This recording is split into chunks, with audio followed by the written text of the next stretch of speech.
प्रणाम मेरे प्रिय भाइयों और बहनों। आज हम एक ऐसे विषय पर चर्चा करेंगे जो आज के समय में हर घर की चिंता बन गया है, मधुमेह, जिसे हम शुगर कहते हैं या डायबिटीज भी कहते हैं। इसे लेकर समाज में बहुत भय है, परंतु मैं कहता हूं कि भय नहीं, जागरूकता की आवश्यकता है। तो चलिए सबसे पहले हम सरल भाषा में समझते हैं कि यह मधुमेह आखिर है क्या। आप कल्पना कीजिए कि हमारा शरीर एक गाड़ी है और इस गाड़ी को चलाने के लिए पेट्रोल यानी ऊर्जा चाहिए। यह ऊर्जा हमें भोजन से मिलती है, जिसे हमारा शरीर ग्लूकोज में बदलता है। यही ग्लूकोज हमारी कोशिका को ताकत देता है, जिससे हम चल फिर पाते हैं, सोच पाते हैं और अपने सारे काम कर पाते हैं। अब इस ग्लूकोज को कोशिकाओं तक पहुंचाने के लिए एक सहायक चाहिए, एक डाकिया समझिए। इस डाकिये का काम एक हार्मोन करता है, इंसुलिन। यह इंसुलिन हमारे पेट के पास स्थित ग्रंथि पैंक्रियास में बनता है। जब हम भोजन करते हैं, इंसुलिन रक्त में ग्लूकोज को पकड़कर कोशिकाओं के दरवाजे तक ले जाता है और कहता है, द्वार खोलो, ऊर्जा आई है। इसके से रक्त में चीनी संतुलित रहती है। परंतु जब यह प्रक्रिया गड़बड़ हो जाती है तो मधुमेह होता है। यह दो कारणों से। पहला, पैंक्रियास पर्याप्त इंसुलिन नहीं बना रहा, डाकिये की कमी। दूसरा, इंसुलिन बन रहा है पर कोशिकाएं प्रतिरोधी हैं। डाकिया चिट्ठी लेकर खड़ा है पर दरवाजा नहीं खुलता। परिणाम एक ही, रक्त में ग्लूकोज बढ़ता है क्योंकि वह कोशिकाओं में नहीं जा पाता।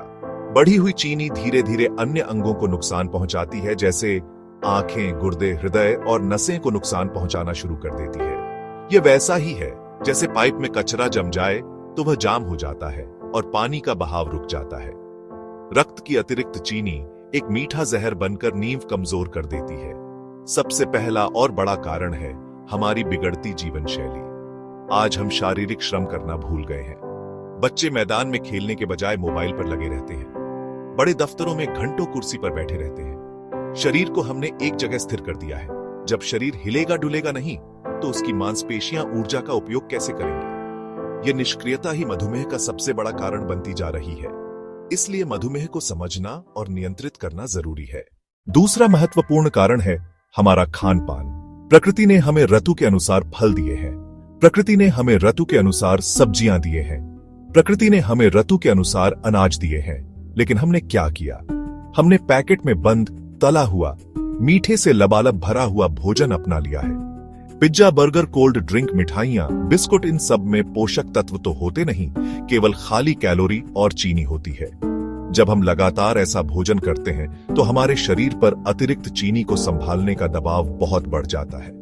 हमारा पैंक्रियास लगातार ज्यादा इंसुलिन बनाने के लिए मजबूर होता है और एक दिन वह थक जाता है, या फिर कोशिकाएं उस अतिरिक्त इंसुलिन के प्रति असंवेदनशील हो जाती हैं। हम में से कितने लोग सुबह उठकर सबसे पहले चाय और बिस्कुट खाते हैं? मैदे से बने बिस्कुट तुरंत आपके रक्त में शुगर का स्तर बढ़ा देती है। चीनी वाली चाय तुरंत शुगर बढ़ाती है। इसके बाद नाश्ते में परांठे, पूड़ी या सफेद ब्रेड का सेवन होता है। हम अक्सर चावल और रोटी दोनों एक साथ बहुत अधिक मात्रा में खाते हैं। साथ में सब्जी कम और अनाज ज्यादा होता है। यह असंतुलन भी ठीक नहीं है। रात का भोजन अक्सर हम बहुत देर से करते हैं और खाते ही सो जाते हैं। यह सबसे खतरनाक आदतों में से एक है। यदि हमें मधुमेह से बचना है या उसे नियंत्रित करना है तो सबसे पहला और सबसे महत्वपूर्ण कदम है अपने भोजन की थाली को सुधारना। आपको कोई महंगी या विदेशी चीजें खाने की आवश्यकता नहीं है। हमारी भारतीय रसोई में ही स्वास्थ्य का खजाना छिपा है। सबसे पहले अपने भोजन से सफेद चीजों को कम करें। सफेद चीनी, सफेद नमक, सफेद मैदा, सफेद चावल, इनकी जगह गुड़, शहद, कम मात्रा। सेंधा नमक, गेहूं या मल्टीग्रेन आटा, ब्राउन राइस, ये चीजें धीरे धीरे पचती हैं और रक्त में शुगर अचानक नहीं बढ़ने देती। अपनी थाली का अनुपात ठीक करें। आधा सब्जियां और सलाद। खीरा, टमाटर, गाजर, मूली, पत्ता गोभी, फाइबर शुगर सोख कर पाचन धीमा करता है और पेट भरता है।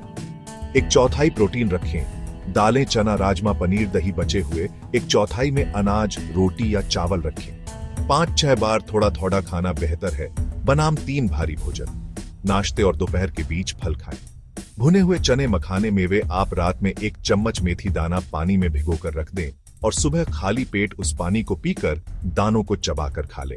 यह शुगर को नियंत्रित करने का रामबाण उपाय है। इसी प्रकार अपने भोजन में दालचीनी पाउडर का प्रयोग करें। भोजन में सुधार के साथ साथ शरीर को सक्रिय रखना भी उतना ही अनिवार्य है। जब हम व्यायाम या योग करते हैं तो हमारी मांसपेशियां काम करती हैं और उन्हें ऊर्जा की आवश्यकता होती है। इस ऊर्जा के लिए वे रक्त में मौजूद अतिरिक्त ग्लूकोज का उपयोग करती हैं, जिससे स्वाभाविक रूप से शुगर का स्तर कम होता है। आपको जिम जाकर भारी वजन उठाने की आवश्यकता नहीं है।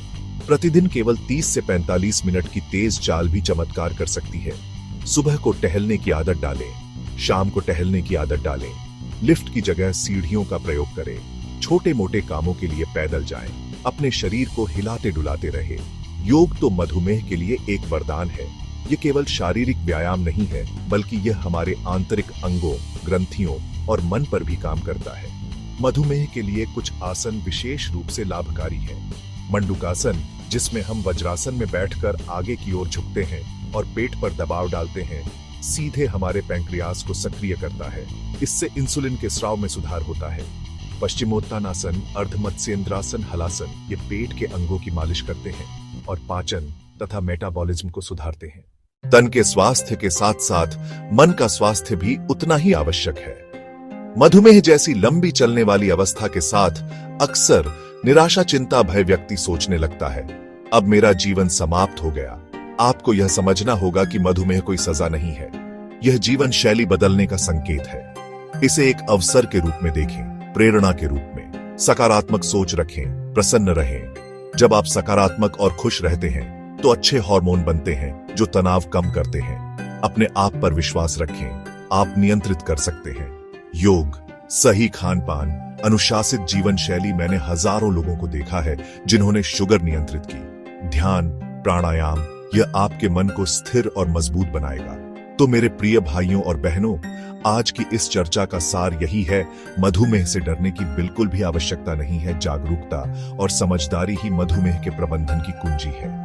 अपनी थाली को इंद्रधनुष की तरह रंगीन बनाएं।